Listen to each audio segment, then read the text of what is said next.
Hey everyone, John here with azWHOLEistic in the CBD studio. I want to do a quick unboxing for you of this tiny little, it's called a Kandypen.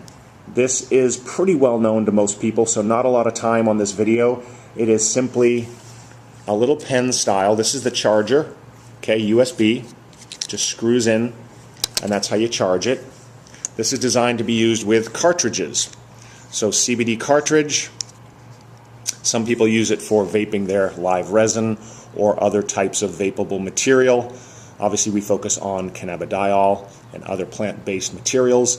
So you just screw the cartridge on, you turn the button on, 5 clicks, 1, 2, 3, 4, 5. It has to be in unison.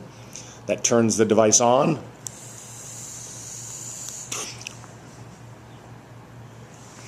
Take a little pull on your medication. Now to adjust it, 1, 2, 3, changes the color to green.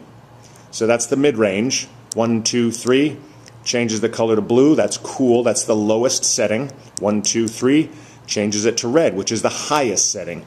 We recommend running it either on the green or the blue, not running it on the red so that you don't burn out the atomizer on your cartridge. These atomizers are very small. They can burn out if you pull on the device too long. Okay? So just be cautious. There's also a pressing the button twice is called a sesh mode.